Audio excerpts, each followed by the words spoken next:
We continue to monitor this area of low pressure just towards the south and east of the Philippines, right over Yap and Palau, once again bringing widespread rainfall to those islands. And that energy is even moving onshore across parts of Mindanao and over towards Visayas, where it will continue to pick up heading through the weekend. And maybe eventually by the early part of next week, this moisture is going to move around and interact with a passing trough, kick up some showers for parts of Luzon, like we've seen over the last few days with a bit of a shear line there. So plenty to talk about out here across the Philippines with our area of a broad area of low pressure. It's not the most organized. Pagasa is not even calling it an LPA, but I think we should, just due to the mere sense that this is going to bring an increase in rainfall across the east coast of Mindanao, including Siargao, eastern areas of Visayas, just run right overhead and eventually out here towards Palawan as we go ahead into next week. And you see where the heaviest of the rain is likely to take place here as it stretches on through, and then it gets hooked up by a trough. You see how some of those showers start to add up across a good portion of northern Luzon through next week too. So plenty of rain in the forecast. Look at that. Some spots seeing as much as 100 to 200 millimeters of total precipitation from this. So what is it now? Well, like I mentioned, it's a broad area of low pressure, really not a depression by any means. Kind of hard to figure out where exactly it is. I think the low level center is this spot right here. You can kind of see the low clouds around the rotation, a little bit of convection in there, but boy, it is the opposite of organized. It is exceptionally disorganized, but it still has about a half 50-50 chance of developing at least into a tropical depression moving off here towards the west across the Philippines before turning towards the north. Nice graphic from Will Weaver. He makes this at our Pacific Typhoon Center Facebook group if you guys want to stop by and check that out. Basically here you see that moisture. Now why is it going to kind of move like this over Mindanao versus, let's say, heading straight north? It's because of the subtropical ridge, and you can see that with the easterlies right there. We have the troughing right in there that's going to kind of fish hook it. So you get something developing here. It has to come up like this, and then it gets hooked by that trough and it'll pull north. And that's why I'm fairly confident, even if we don't see a full-on named storm here, this is the GFS, which does want to develop to organized low.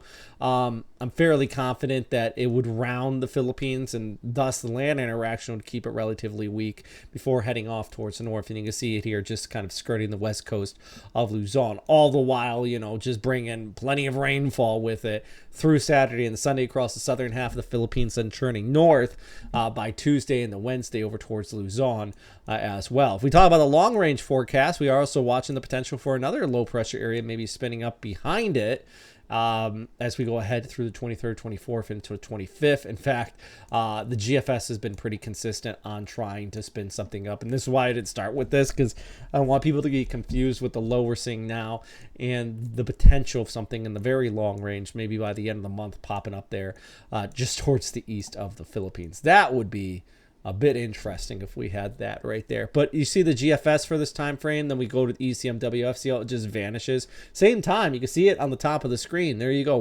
Tuesday the 27th to the Wednesday the 28th, and then whoop, there it goes again. This is just me flipping back and forth between the different models there. So it's something, just keep in mind, there still is a lot of uncertainty in that long range. Let's focus on our short term and that potential for a low pressure area, at least a tropical system moving over the Philippines as we go ahead through the next about 48 hours. So I'll keep you posted. As always, if you have any questions, please let me know in the comment section down below. I'm always trying my best to keep you informed about what's happening out here in the Western Pacific, not only with these storm systems, but, you know, we got earthquakes. Lone volcano exploded the other day. I did a little video update on that. So if you do like seeing these type of updates and breaking this down for you, check out our Patreon down below if you haven't just subscribed. That would really help out too. By the way, here's a look at Zoom on Friday and the Saturday. Mindanao, man, you're going to get the rain. Look at this Saturday afternoon. You got more of that precip. Our friends out here in Siargao, look at that. It's just going to be a good, nice afternoon soakers throughout the weekend. But at least by Monday, it does start to taper off here. So if you got any vacation plans, you're going to head out on any of the ferries this weekend, it's going to be a bit messy. Then I'm going to leave with a nice shout out to our Patreon members who support this channel every month. They donate, and I can't thank you guys enough. Truly, it is absolutely legendary that so many people support what we do here at Western Pacific Weather. It blows my mind every day. So thanks again. All right. I've had a long day. I just had like a 10-hour work day. Now I have to go to bed and I have to wake up at 2 a.m. I'm recording this at like 8 p.m. So it's nap time. Stay safe out there, friends. And I hope you're having a great day wherever you are.